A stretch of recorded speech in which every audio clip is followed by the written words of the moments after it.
而家係申請大學教育經濟援助 （financial aid） 嘅時候啦。有一啲家長會問，自己嘅收入固然會影響援助金額，但係自己擁有嘅資產對援助有啲咩影響呢？此外，假如仔女舊年有做工收入，對佢哋援助又有咩影響呢？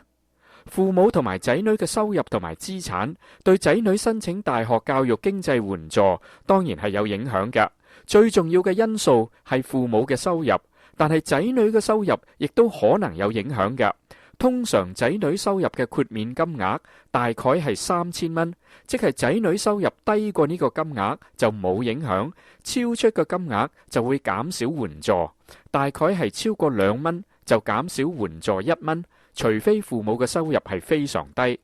資產方面，假如仔女申請公立大學，父母嘅自住房屋同埋退休金都唔需要申報，其他包括銀行帳戶、股票投資、出租物業嘅淨值等等都有影響㗎。不過每一個家庭都有一個資產豁免金額，要睇父母嘅年齡而定，年紀越大，豁免嘅金額就越高。45至到49歲嘅父母，豁免金額係46000蚊，即係呢一個金額以上嘅資產先至會有影響，係可以將超出豁免金額嘅資產乘 5.65%， 就係對經濟援助影響嘅金額啦。我係林修榮，下次再喺理財分半鐘見面啦。